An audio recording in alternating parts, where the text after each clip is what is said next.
محترم طلباء کرام، السلام علیکم ورحمۃ اللہ وبرکاتہ۔ کتاب الحج شروع کرنے سے قبل بندہ نے مناسب سمجھا کہ چند تصاویر کے ذریعے مشاعر مقدسہ کی تفصیلات بیان کر دی جائیں، جن سے انشاءاللہ تعالی کتاب الحج کا سمجھنا آسان ہو جائے گا۔ مشاعر مقدسہ ان مبارک مقامات کو کہتے ہیں جہاں حج کے مناسک سر انجام دیے جاتے ہیں۔ یہ پہلی تصویر مسجد الحرام مکہ مکرمہ کی ہے۔ خلائی سیارچے سے لی گئی اس تصویر میں مسجد کے وسط میں خانہ کعبہ یعنی بیت اللہ دکھائی دے رہا ہے، جس کے گرد عاشقان الہی کا ہجوم بھی واضح نظر آ رہا ہے۔ بیت اللہ اور مسجد الحرام کا ایک اور منظر، جس میں مسجد کے اندر، چھت پر اور مسجد سے باہر ہر طرف تا حد نگاہ لوگ صفیں بنائے نماز میں مصروف ہیں۔ خانہ کعبہ کا قریبی منظر، جس میں بیت اللہ کا دروازہ دکھائی دے رہا ہے۔ دروازے کے ساتھ ہی خانہ کعبہ کے کونے پر حجر اسود نصب ہے۔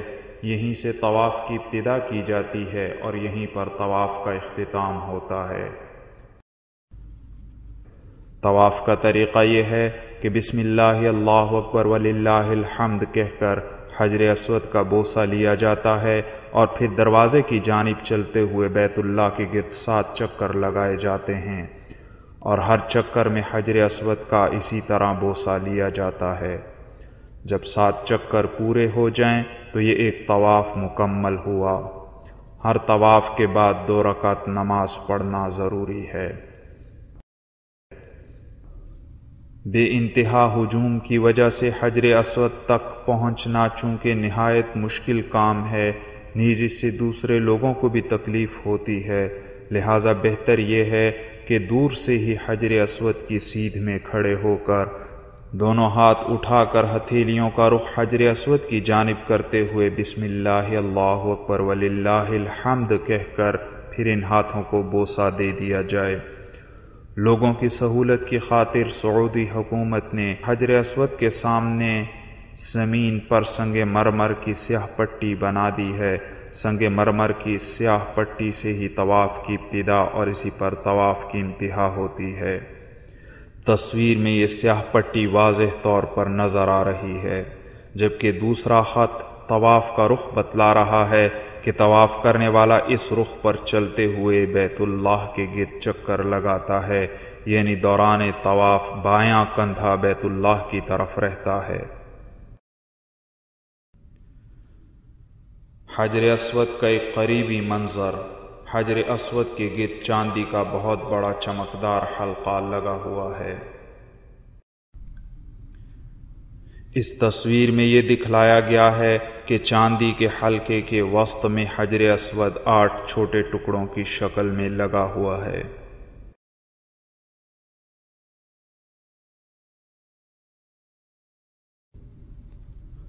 بیت اللہ کی ایک اور تصویر، جس میں بیت اللہ کا دروازہ دکھائی دے رہا ہے۔ دروازے کے قریب ہی کونے پر حجر اسود کو دیکھا جا سکتا ہے۔ بیت اللہ کے دروازے اور حجر اسود کے درمیان کی جگہ کو ملتزم کہتے ہیں۔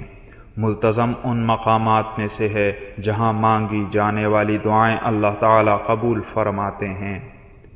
نیز اس تصویر میں مقام ابراہیم کی سنہری جالی کی نشاندہی بھی کی گئی ہے۔ یہ وہ مقام ہے جہاں حضرت ابراہیم علیہ السلام نے نماز ادا کی تھی۔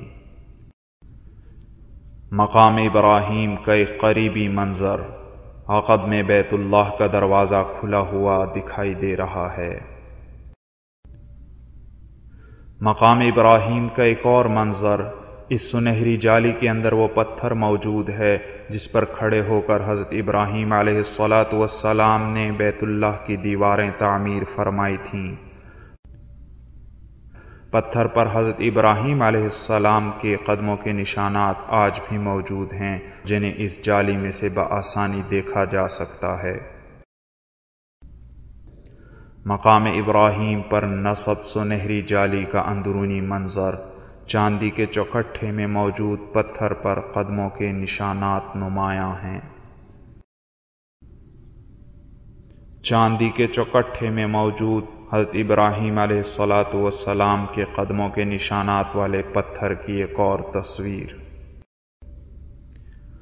اور تصویر جس میں چاندی کے چوکٹھے میں بند پتھر پر حضرت ابراہیم علیہ الصلاۃ والسلام کے قدموں کے نشانات نمایاں ہیں۔ ارد گرد چاندی ہے اور درمیان میں گہرائی میں سرخ مائل پتھر دکھائی دے رہا ہے جس میں دراڑیں پڑی ہوئی ہیں۔ بیت اللہ کی ایک اور تصویر جس میں مقام ابراہیم کی سنہری جالی بھی نظر آ رہی ہے۔ تصویر میں بیت اللہ کے ساتھ ہی نصف دائرے کی شکل کی ایک دیوار کو واضح طور پر دیکھا جا سکتا ہے۔ بیت اللہ کا یہ حصہ حطیم کہلاتا ہے۔ یہ بھی دراصل بیت اللہ ہی کا حصہ ہے۔ حضور صلی اللہ علیہ وسلم کی نبوت سے قبل ایک مرتبہ سیلاب سے بیت اللہ کی عمارت کو شدید نقصان پہنچا تو قریش نے بیت اللہ کی تعمیر نو کی اور اس تعمیر میں صرف حلال مال خرچ کرنے کی شرط لگائی، مگر حلال مال کو جب جمع کیا گیا تو اس سے سارے عمارت تعمیر نہیں ہو سکتی تھی، چنانچہ کچھ حصے پر تو عمارت بنا دی گئی جبکہ باقی حصے پر چھوٹی سی دیوار بنا کر اسے اسی طرح چھوڑ دیا گیا۔ یہی حصہ حطیم کہلاتا ہے۔ مگر اس کا فائدہ یہ ہوا کہ اب کسی عام شخص کی بھی یہ تمنا ہو کہ میں بیت اللہ کے اندر جا کر نماز ادا کروں تو وہ حطیم کے اندر نماز ادا کر کے اپنی اس تمنا کو پورا کر سکتا ہے۔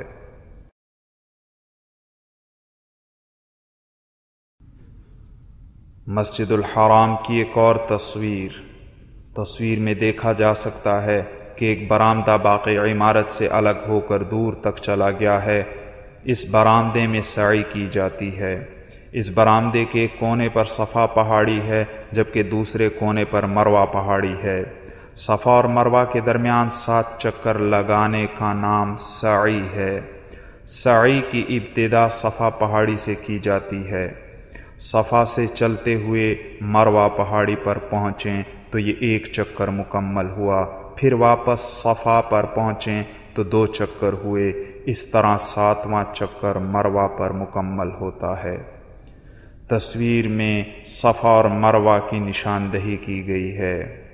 تصویر میں نظر آنے والے دونوں گنبدوں کے نیچے صفا اور مروہ کی پہاڑیاں موجود ہیں۔ عمرہ صرف طواف اور سعی پر مشتمل ہوتا ہے، جس کا طریقہ یہ ہے کہ میقات سے احرام باندھ کر تلبیہ پڑھا جائے اور عمرے کی نیت کی جائے، پھر بیت اللہ کا طواف اور صفا اور مروہ کے درمیان سعی کی جائے تو عمرہ مکمل ہوا۔ اب بال منڈوا کر یا چھوٹے کروا کر احرام اتار کر عام کپڑے پہن لیے جاتے ہیں۔ دوسرے زاویے سے لی گئی مسجد الحرام کی ایک اور پرانی تصویر جس میں صفا مروہ کی نشاندہی کی گئی ہے۔ صفا اور مروہ کے برآمدے کا اندرونی منظر جس میں لوگ سعی کرتے ہوئے نظر آ رہے ہیں۔ چھت پر 2 سبز نشانات دیکھے جا سکتے ہیں۔ سعی کے 7 چکروں کے دوران سعی کرنے والا جب بھی یہاں پہنچے تو ایک سبز نشان سے دوسرے سبز نشان تک ہلکی رفتار سے دوڑ لگائے۔ دوڑنے کا یہ حکم صرف مردوں کے لیے ہے۔ اس نقشے میں ان مقامات کی وضاحت کی گئی ہے جہاں مناسک حج سر انجام دیے جاتے ہیں۔ عمرے کا طریقہ تو مختصر طور پر بیان کر دیا گیا، اب حج کا طریقہ بھی مختصراً یاد رکھیں۔ حج کا طریقہ یہ ہے کہ حاجی میقات سے احرام باندھ لے اور تلبیہ پڑھ کر حج کی نیت کر لے تو حج شروع ہو جاتا ہے۔ مکہ مکرمہ پہنچ کر حاجی ایک طواف اور سعی کر لے اور پھر مکہ مکرمہ ہی میں مقیم رہے۔ اس دوران جس قدر طواف کرنا چاہے کر سکتا ہے، یہاں تک کہ ذی الحجہ کی 8ویں تاریخ آ جائے۔ یہ یوم الترویہ کہلاتا ہے۔ آج حاجی مینا روانہ ہوتے ہیں اور وہاں ظہر، عصر، مغرب، عشاء اور اگلے دن کی فجر کی نماز ادا کرتے ہیں۔ یہ 5 نمازیں مینا میں ادا کرنا سنت ہے۔ فجر کی نماز پڑھ کر عرفات روانگی کی تیاری کرے۔ یہ 9ویں ذی الحجہ اور یوم عرفہ ہے۔ آج کا دن عرفات میں گزارے اور خوب کثرت سے استغفار و مناجات میں مشغول رہے۔ سورج غروب ہونے کے بعد مغرب کی نماز پڑھے بغیر ہی مزدلفہ روانہ ہو جائے۔ مزدلفہ پہنچ کر عشاء کے وقت مغرب اور عشاء کی نماز اکٹھی باجماعت ادا کی جاتی ہے۔ یہ رات مزدلفہ میں گزارنا واجب ہے۔ رمی جمرات کے لیے یہیں سے کم از کم 49 کنکریاں جمع کر لے۔ فجر کے بعد سورج طلوع ہونے سے ذرا پہلے مینا روانہ ہو جائے۔ یہ 10ویں ذی الحجہ اور عید کا دن ہے۔ آج کے دن صرف بڑے جمرے پر 7 کنکریاں مارے۔ ہر کنکری مارتے وقت بسم اللہ اللہ اکبر کہے۔ پہلی کنکری مارتے ہی تلبیہ بند کر دے۔ اس کے بعد اگر قربانی کرنا چاہے تو قربانی کر لے اور پھر سر کے بال منڈوا کر یا چھوٹے کروا کر احرام اتار دے اور کپڑے پہن لے۔ عید کے 3 دن کے اندر کسی بھی وقت مکہ مکرمہ جا کر طواف زیارت کر لے۔ حج میں یہ طواف فرض ہے۔ اگلے روز یعنی 11 ذی الحجہ کو ترتیب سے پہلے چھوٹے جمرے کو، پھر درمیانے کو اور پھر بڑے جمرے کو 7 کنکریاں مارے۔ 12 ذی الحجہ کو بھی اسی طرح ترتیب سے تینوں جمرات کو 7 کنکریاں مارے۔ 13 ذی الحجہ کی رمی اختیاری ہے، اگر نہیں کرنا چاہتا تو آج کی صبح صادق سے پہلے مکہ مکرمہ چلا جائے۔ اگر 13 تاریخ کی صبح صادق طلوع ہو گئی اور حاجی مینا میں ہی مقیم تھا تو آج بھی ترتیب سے تینوں جمرات کو 7 کنکریاں مارے۔ وطن واپسی سے پہلے طواف وداع کر لے۔ طواف وداع پر مناسک حج مکمل ہو گئے۔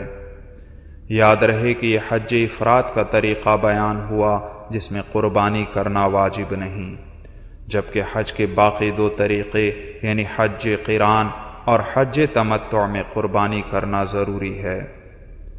سامنے دیے گئے نقشے میں ان تمام مبارک مقامات کی وضاحت کی گئی ہے جو ابھی بیان ہوئے۔ حج عمرے کی مختصر وضاحت تصاویر کے ذریعے مکمل ہوئی، جبکہ باقی تفصیل انشاءاللہ کتاب الحج میں آ جائے گی۔ والسلام علیکم ورحمۃ اللہ وبرکاتہ۔